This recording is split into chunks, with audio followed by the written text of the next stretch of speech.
Welcome to Deep Dive America, where we explore the stories that shape our nation.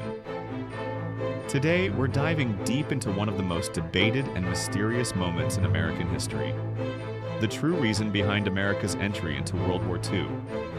We've all heard the common narratives: the attack on Pearl Harbor, the Japanese aggression, the need to defend democracy. But what if these reasons weren't the whole story? What if there were deeper, hidden motivations at play? Many believe the attack on Pearl Harbor was the tipping point that forced the United States into war. But was it really that simple? The decision to enter World War II wasn't just a response to one tragic event. It was influenced by a mix of political maneuvering, economic interests, and international power struggles. In this documentary, we'll explore the political, economic, and strategic factors that shaped the decisions made by President Franklin D. Roosevelt and the American government. In this video, we'll break down the layers behind America's involvement and challenge some long-held beliefs about what really brought the U.S. into the global conflict. By the end, you may find that the real story is far more complex than you ever imagined. So sit back and prepare for a journey that takes us back to the 1940s, where the fate of nations was decided by a web of factors far beyond just military aggression. The 1930s marked a decade of global instability and rising tensions. The scars of World War I were still fresh, and the economic devastation caused by the Great Depression had crippled economies worldwide. In the United States, President Franklin D. Roosevelt concentrated on solving domestic problems, launching New Deal programs to revive the economy and provide relief to struggling Americans. While Roosevelt focused inward, the world outside America's borders was becoming increasingly volatile. In Europe, fascism was on the rise, most notably with Adolf Hitler's ascent to power in Germany, reshaping the continent's political landscape. Meanwhile, in Asia, Japan was aggressively expanding its influence, having invaded parts of China and setting its sights on regional dominance. The global stage was being set for another catastrophic war, but the U.S. remained hesitant. Still deeply affected by the trauma of World War I, many Americans clung to isolationism, firmly opposing involvement in foreign conflicts. The public mood was clear: stay out of Europe's and Asia's problems. Yet, even as the people resisted foreign entanglements, international developments were becoming impossible to ignore. Roosevelt saw the emerging threats and recognized that the United States could not remain passive forever. The world order was shifting rapidly, and the consequences of inaction loomed large. The question was no longer whether war was coming, it was whether the U.S. could afford to stay on the sidelines. What event, what spark, would force America to act? What moment would finally tear down the walls of isolation and pull the U.S. into the storm gathering on the horizon? One of the driving forces that nudged America closer to World War II wasn't purely about military alliances or ideological battles. It was rooted deeply in economics. As Nazi Germany launched its campaign of aggression and conquest across Europe, international trade began to suffer, threatening the flow of goods that supported economies worldwide. For the United States, which was still recovering from the Great Depression, the stability of global markets was vital. The U.S. economy was strongly linked to the fortunes of Great Britain and France, two of its most significant trading partners. If those nations fell to Hitler's forces, it would not only shift the geopolitical balance but also strike a serious blow to American economic interests. President Franklin D. Roosevelt understood this early in the conflict. Though the country wasn't ready for war, he recognized the importance of supporting the Allies as a means of protecting American prosperity. But how could the U.S. help without declaring war? The answer came in the form of the Lend-Lease Act, passed in 1941. This groundbreaking policy allowed the United States to supply weapons, ships, food, and other critical resources to countries fighting against the Axis powers, provided that their defense was deemed essential to U.S. security. The act was more than just a logistical support program. It was a strategic turning point. It marked the end of strict neutrality and the beginning of America's active involvement, albeit without troops on the ground. It was a clever way to join the fight without officially entering it. Through Lend-Lease, the U.S. could strengthen its allies and shape the outcome of the war from a distance. It also gave Roosevelt the ability to act decisively without confronting the strong isolationist sentiment still present in Congress and among the public. By the time the Lend-Lease Act went into effect, the United States was already playing a pivotal role in the Allied effort. The full military commitment hadn't yet been made, but the nation's influence was undeniable. The coming attack on Pearl Harbor would be the final push into open war, but the economic moves made beforehand had already tilted the scales. America was no longer just a bystander. It had become a key player, using its industrial might and resources to turn the tide long before a single soldier was deployed. While the escalating crisis in Europe demanded serious attention, the Pacific theater posed its own complex and growing set of challenges for the United States. Japan's aggressive expansion throughout Asia during the 1930s raised significant alarm in Washington, especially given America's strategic and economic interest in the Pacific region. Japan's invasion of Manchuria in 1931, followed by its full-scale war with China in 1937, was already unsettling. But the situation became even more critical when Japan occupied French Indochina in 1940.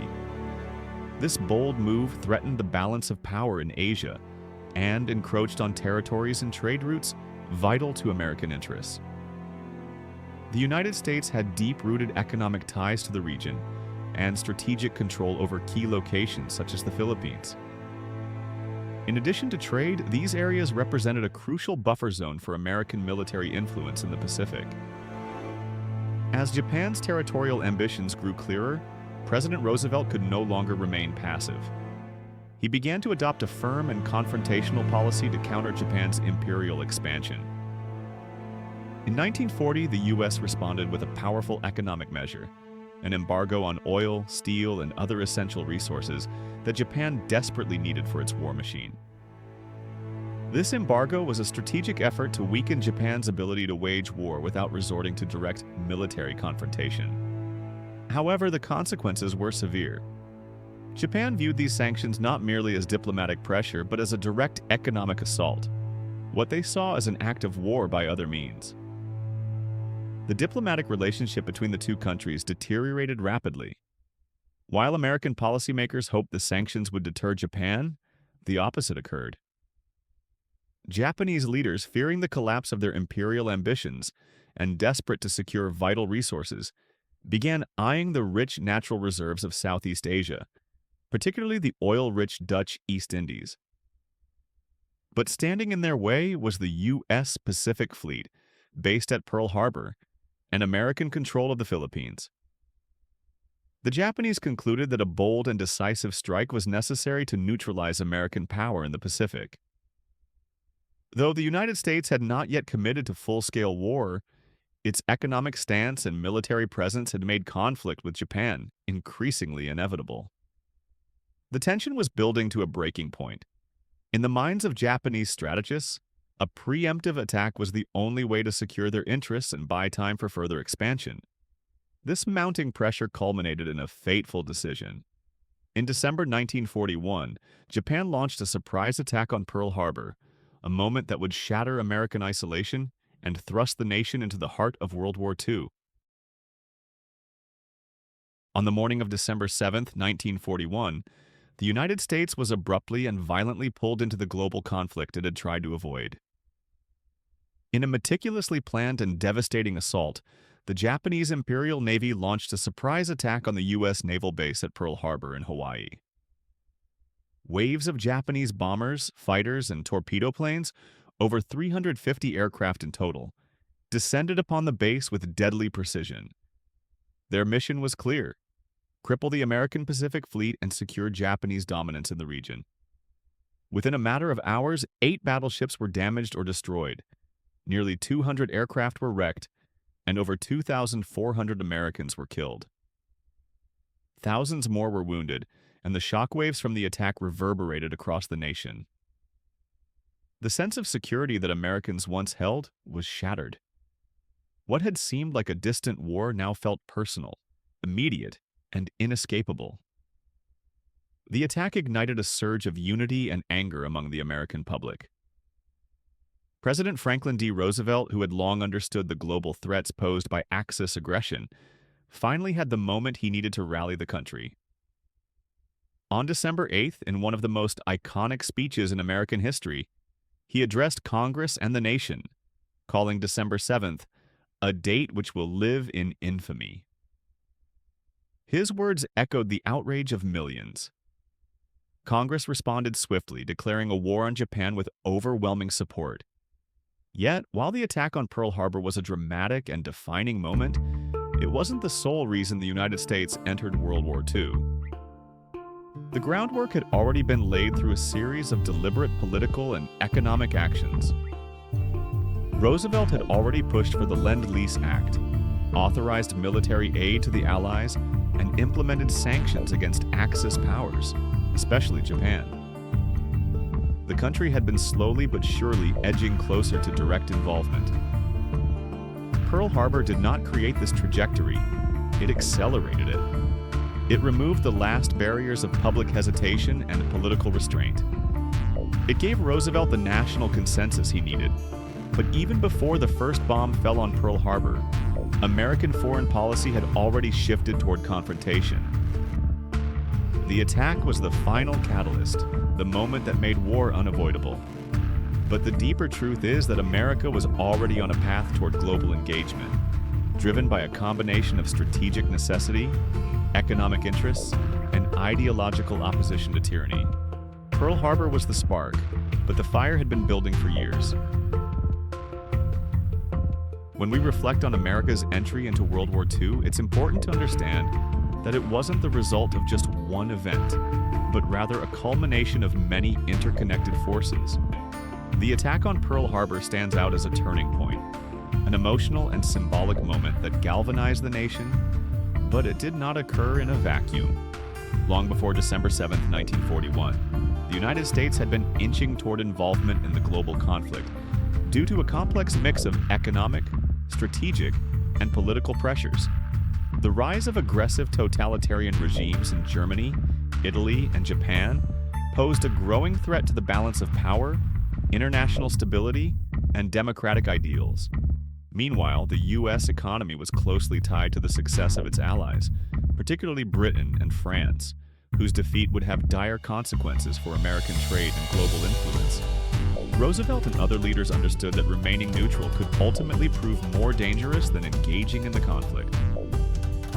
They began crafting policies that subtly aligned the U.S. with the Allied powers, such as the Lend-Lease Act, and imposed economic sanctions on Axis nations. These actions, though not outright declarations of war, revealed a strategic shift away from isolationism. By the time the bombs fell on Pearl Harbor, America was already deeply invested, morally, economically, and politically, in the outcome of the war. The attack provided the emotional catalyst that brought public opinion into alignment with what many in Washington already knew. War was unavoidable. But to say that Pearl Harbor alone caused America to join the war would be an oversimplification. The decision was shaped by months, if not years, of planning, debate, and strategic positioning.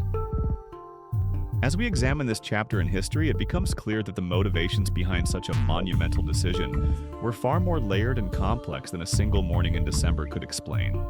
If you found this video informative, like the video, subscribe, Deep Dive America, and don't forget to share your thoughts in the comment.